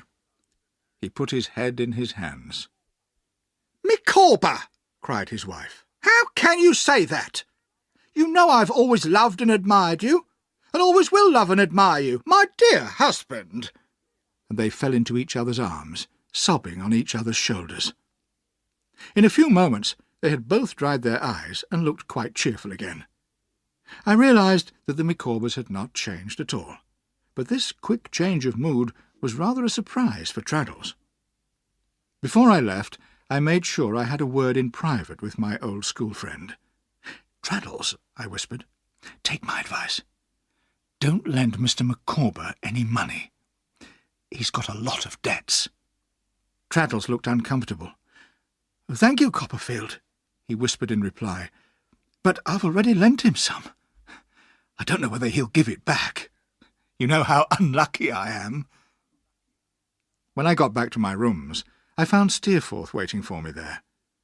I thought of Agnes's warning about him, but when I saw his open, good-looking face, I could not believe he could be a bad influence on anyone. However, there was something rather strange in his manner that night. Sometimes he seemed quite depressed, almost desperate, but a minute later he was laughing wildly, and I had no idea why he was like that.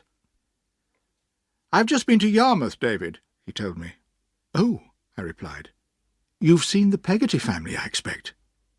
"I haven't seen much of them, but I have got some news for you. It's about old Barkis. I'm afraid his illness has got much worse, and the doctor thinks he'll die very soon." "Oh dear," I said. "Poor Peggotty will be so sad." "Yes, it's bad luck," replied Steerforth carelessly, "but people die in this world every minute. I'm not afraid of death. I want to live life in my own way, and nobody can stop me." He threw his head back proudly. I looked into his handsome face, wondering why he was so excited, which was unusual for him. "Steerforth, I think I'll have to go to Yarmouth myself," I said. "Perhaps I can help Peggotty at this difficult time." Smiling, he put his hands on my shoulders. "I wish I could be as good as you. David, promise me that if anything ever happens to separate us, you'll think of me at my best. Promise me that." "Steerforth, you have no best or worst for me," I answered. "You will always have your place in my heart."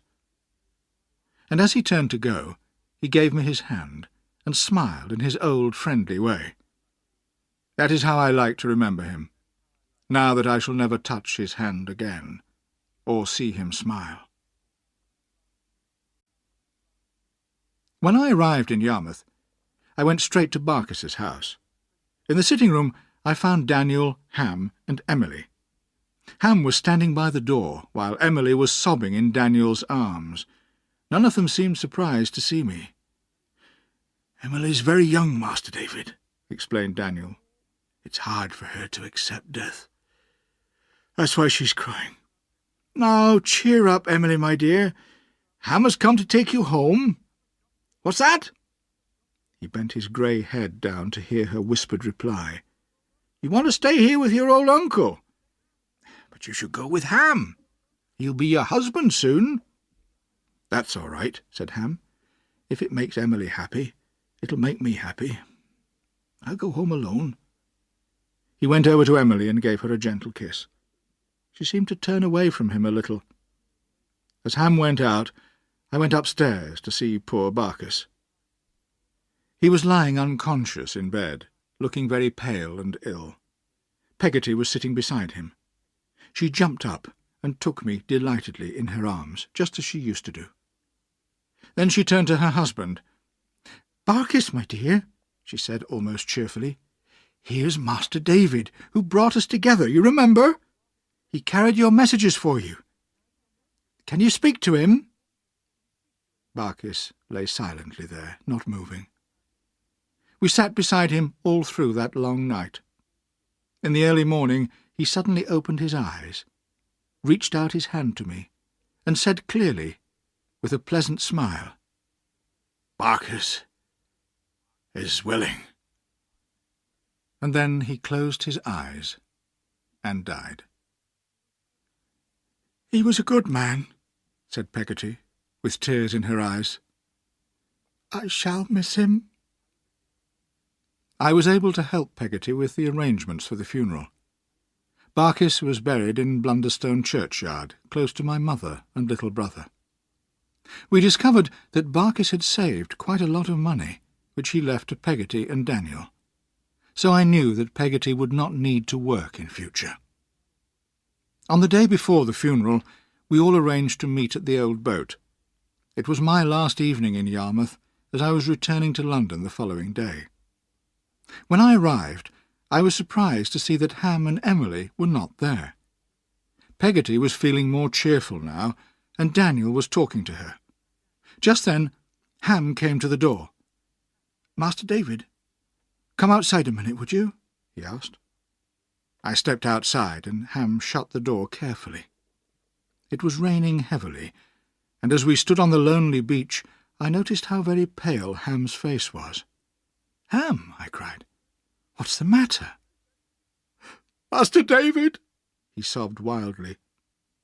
I had never seen such a strong man cry like that before. "It's Emily. I'd have died for her. I love her with all my heart. But she's run away. And worse than that. Oh, How I wish God had saved her from this ruin!" I shall never forget his desperate face turned towards me, and the pain in his honest eyes. "You are educated, Master David," he continued. "You know how to express yourself. Help me.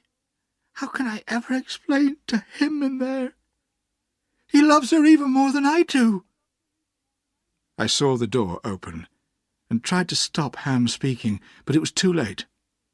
Daniel Peggotty came out, and when he saw us, he seemed to realise immediately what we were talking about.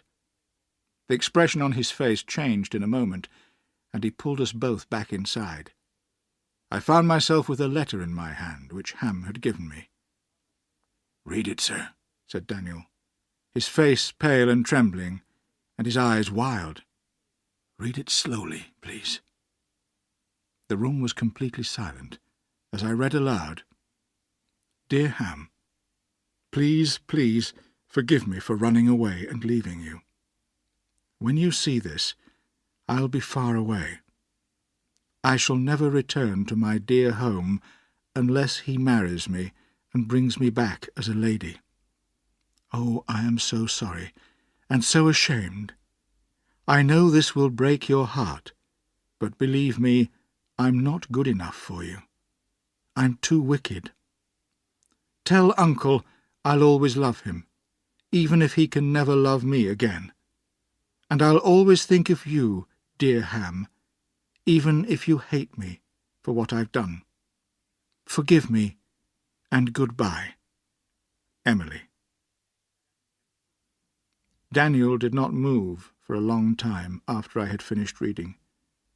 I took his hand, but he did not notice. Suddenly he appeared to wake up and said in a low voice, "Who's the man? I want to know his name." Ham looked quickly at me, and I felt a shock run through my whole body. I fell onto a chair and could not speak. "Don't listen, Master David," Ham said, hesitating. "We don't blame you for it." Peggotty put her arm round my neck, but I could not move. "A gentleman's been here very often recently," continued Ham in a broken voice, "and today people saw Emily driving off with him in his coach." "Tell me," cried Daniel wildly. "Is his name Steerforth?" "It is," replied Ham just as wildly. "And I'm sorry, Master David, but he's the wickedest man I've ever known." After a moment, Daniel spoke. He looked suddenly much older. "I wish I'd drowned him when I had the chance, but it's too late now. There's no peace for me here while my dear girl is away. I'm going to look for her and bring her back home. Don't any of you try to stop me! Ham, you must stay here in Yarmouth. Keep a light always burning in the window of this house, so that if the poor girl ever comes back, she can find her way home across the sand. I'm going to London and France and all over the world if necessary. I'm prepared to spend my whole life travelling until I find her. If anything happens to me, if I don't come back, tell her I forgive her. Tell her my love for her is unchanged." And although we all tried hard to persuade him to stay, he refused to listen. He took his coat, hat, bag, and stick, and stepped out into the darkness. We watched him walking along the London road until he disappeared from sight. I often thought of that lonely figure in the next few weeks and months, walking through strange streets in foreign cities, looking for his adopted child. When I thought of him, I remembered his last words to us. "If anything happens to me, if I don't come back, tell her I forgive her. Tell her my love for her is unchanged." Chapter 7. Good news and bad news for David. All this time I had gone on loving Dora more than ever. The more evil there seemed to be in the world, the more brightly Dora's star shone down on me. I am sure I considered her a beautiful angel, far above the rest of us poor humans, and I had no real hope of persuading her to love me.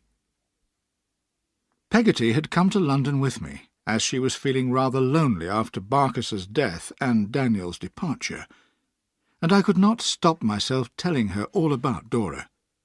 She was very interested and most encouraging.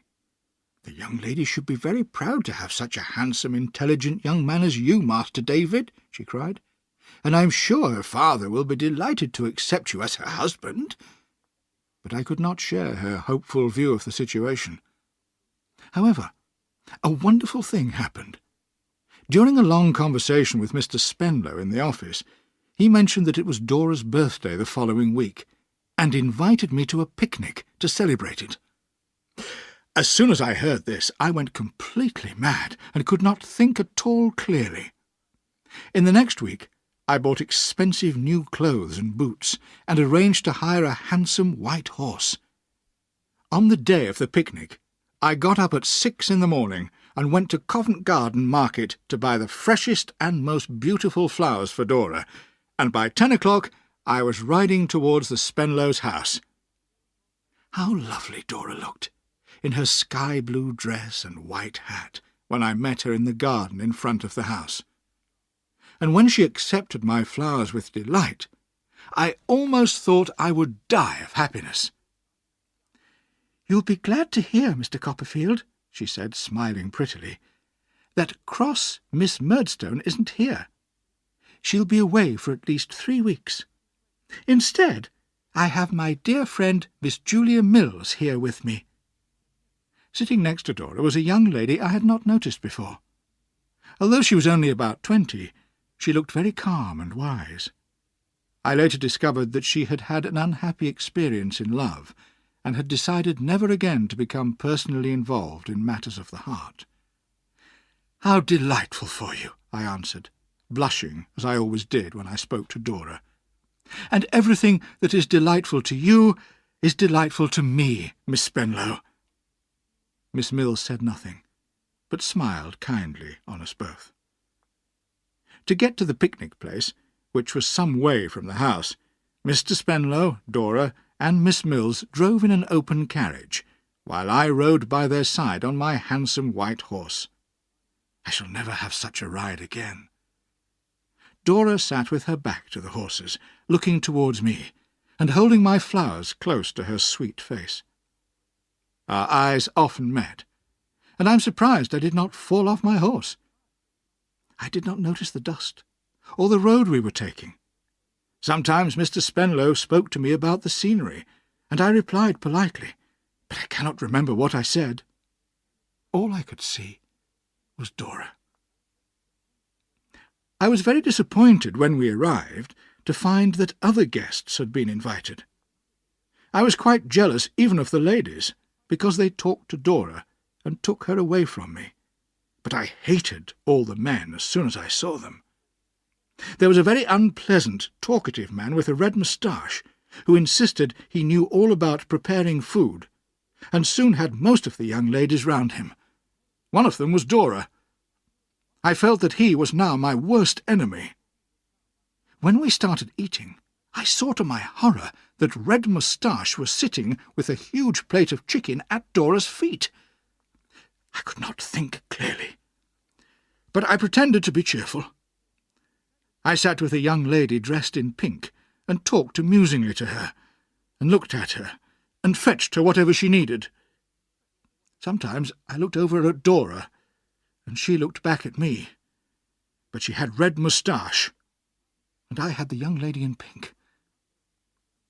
After the meal, the young lady's mother took her away, and I walked alone into a wood, feeling angry and desperate. I was just planning to ride away on my handsome white horse, although I did not know where to, when I saw Dora and Miss Mills coming to meet me. "Mr. Copperfield," said Miss Mills, "you are unhappy. "No, no, Miss Mills," I protested firmly. "Perfectly happy." "And Dora," continued Miss Mills, "you are unhappy." "Oh, good heavens, no, Julia," cried Dora. "Not at all." "Mr. Copperfield and Dora," said Miss Mills, looking old and wise, "enough of this foolishness. You love each other. Confess it and be happy. Take the chance that life offers you. Listen to one who speaks from bitter experience." I was so hot and excited that I took Dora's little hand immediately and kissed it, and she let me. I kissed Miss Mills's hand too, and life seemed wonderful again. Dora shyly put her arm in mine, and we walked about together, until, much too soon, we heard the other guests calling her name. So we had to go back. And when they wanted Dora to sing a song, Red Moustache offered to fetch the guitar from the carriage for her. But Dora told him nobody except me knew where it was. So I fetched the guitar, and I held her gloves, and I sat beside her while she sang. And I knew that in that great crowd of people she was singing only for me, who loved her. When the guests left, I rode beside the carriage all the way back to the Spenlows' house. Mr. Spenlow, who had drunk a lot of wine, was asleep in his seat, and Miss Mills was smiling in a motherly way as Dora and I whispered happily to each other.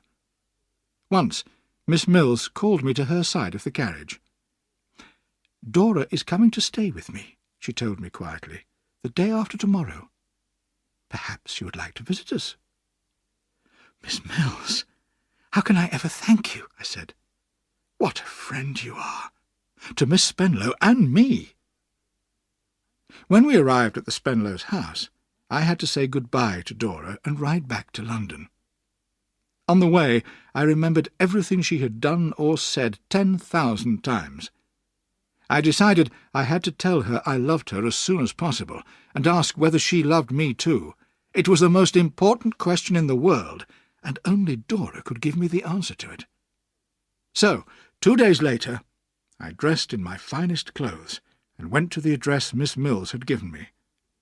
The servant took me to the sitting-room, where I found Julia Mills learning a song and Dora painting the flowers I had given her. After a short conversation, Miss Mills made an excuse and left the room, and Dora and I were alone together.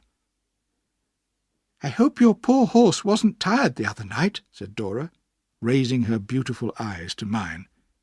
"It was a long way for him, to and from the picnic place." I must ask her today, I thought. My whole body was trembling. "It was a long way for him," I answered. "For me, it seemed very short, because of my happiness in being so near you." There was a moment's silence.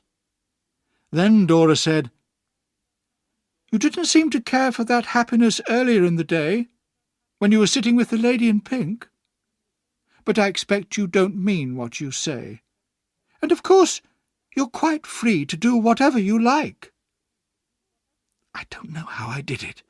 It happened so quickly. Suddenly I had Dora in my arms, and I couldn't stop speaking. I told her how I loved her. I told her I would die without her. And when she blushed and cried a little, I said I had loved her day and night since the moment I had first seen her.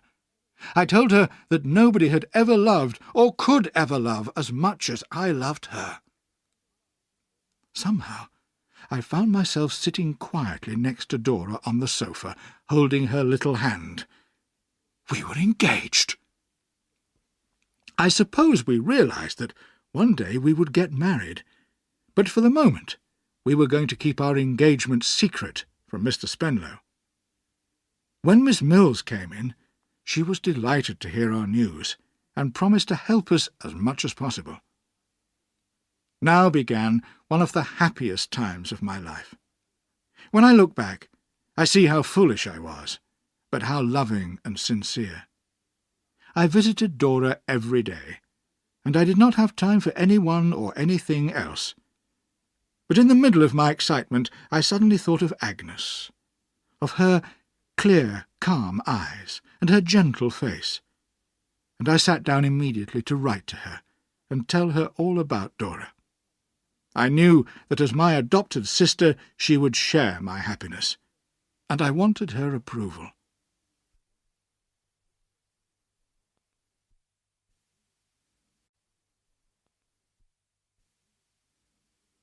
One day, when Peggotty and I were having tea in my flat, Tommy Traddles came to visit me. "My dear Copperfield," he cried, "I've been several times before, but you've been out." "My dear Traddles," I replied, "yes, I'm very sorry. I've been visiting my Miss D, you know." "I expect she lives in London, doesn't she? Mine, that's Sophie. Beautiful name, isn't it? Mine lives in Devon, I think I told you, so I don't see her very often. She really is the dearest girl. She's very busy at home, you know, looking after the other 9 children, and her mother, who's unable to walk." "What a wonderful girl she must be," I agreed politely. "And tell me, Traddles, how is Mr. Micawber?" "I'm not living in his house at the moment," said Traddles, "because his creditors demanded payment of his debts recently, and he had to move to another house. To avoid these unpleasant men, he's even changed his name to Mortimer, and he only comes out of the house after dark, wearing glasses." "So nothing has turned up for him yet. And what about the money you lent him, Traddles?" "I'm afraid I may not get it back. But Mr. Micawber promises to give it back one day. He's a fine, honest man, isn't he?" And Traddles looked hopefully at me. Before I could reply, we heard footsteps on the stairs. I was very surprised to see my aunt coming upstairs. She was carrying 2 cases and her cat, and was followed closely by Mr. Dick, carrying 2 more cases. "My dear aunt," I cried, "what an unexpected pleasure!" We kissed each other, and I shook hands with Mr. Dick. Traddles left quietly, as he could see we would be discussing family matters. Peggotty made some more tea for my aunt, who had sat down heavily on her cases. "Dear aunt," I said, "make yourself more comfortable. Sit in an armchair, or sit on the sofa." "Why do you think I'm sitting on my cases?" she asked, looking seriously at me. I shook my head, unable to guess. "Because what I'm sitting on is all I have. Because I've lost all my money, my dear." I couldn't have been more shocked if the house and all of us in it had fallen into the River Thames. "Yes," continued my aunt, putting her head calmly on my shoulder, "I'll tell you all about it tomorrow, David, but tonight we must find a bed for Mr. Dick, and I'll sleep here to save money." So that night my aunt agreed to take my bed, while I planned to sleep on the sitting-room sofa, and I took Mr. Dick to a neighbour's house to rent a room. When I returned, I found my aunt walking up and down in front of the sitting-room fire. "That Peggotty woman is very fond of you, David," she said. "She's been offering to give us some of her money, the money she inherited from her husband. Of course, I refused at once, but she's a good woman. And she's been telling me about the trouble at Yarmouth." "Yes, poor Emily," I could not stop myself saying. "Silly Emily, you mean. But I'm sorry for you, because you cared for her once. And now Peggotty tells me you're in love again." I blushed. "I love Dora with all my heart, Aunt." "I suppose the little thing is very lovely, is she?" "No one can imagine how lovely she is." "She isn't at all silly, is she?" asked my aunt. I had never considered this possibility before, and could only repeat what my aunt had said.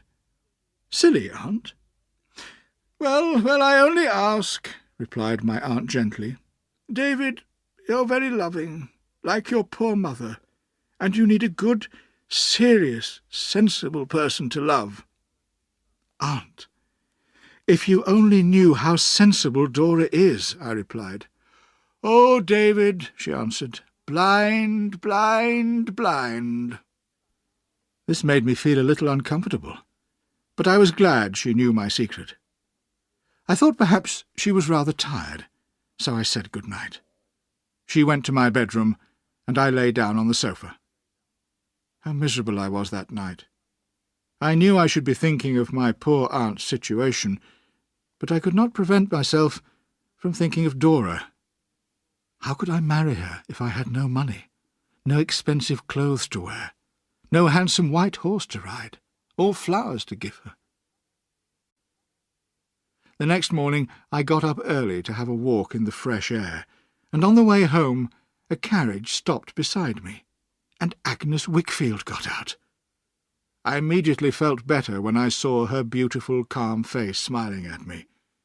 She had heard that my aunt was in trouble, and had come to London to see her.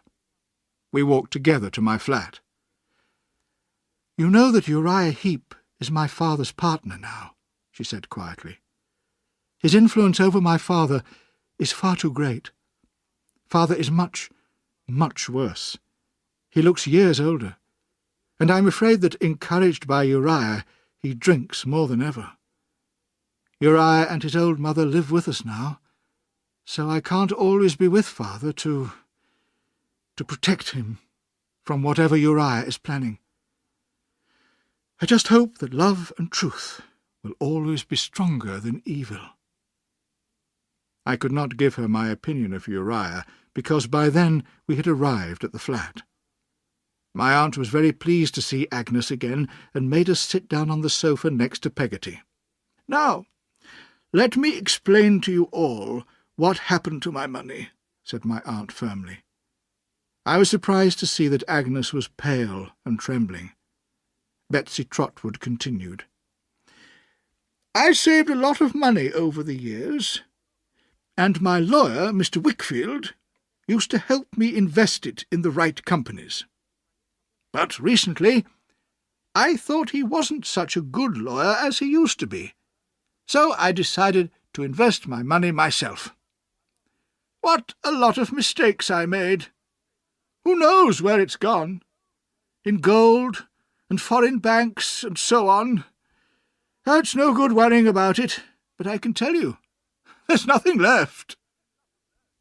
The colour was beginning to return to Agnes's face. "So it wasn't my father's fault, dear Miss Trotwood?"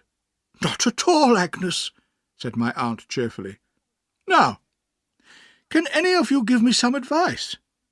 I've asked my servant Janet to rent my little house in Kent. That will bring in about £70 a year. I think we'll need more than that to live on." "You and David could share this flat very cheaply, with Mr. Dick just round the corner in his rented room," suggested Agnes. "And I think I can find a little job for David. Do you remember Dr. Strong, the headmaster of the Canterbury School?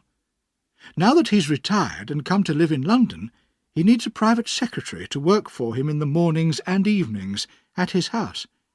He was asking Father about it the other day. What do you think?" "Agnes," I cried, "what would we do without you?" "You are my good angel. I told you so before. I could easily be Dr. Strong's secretary, as well as continuing my work in Mr. Spenlow's firm. I'll go and see him today and arrange it with him." Agnes gave me her beautiful smile as she got up to leave. I went downstairs with her, and as we walked together to the coach station, I saw an old beggar with a white stick in the street.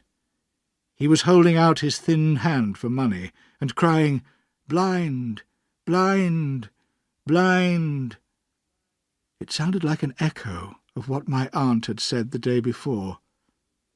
Oh, Agnes, dear sister, if I had only known then what I discovered long afterwards.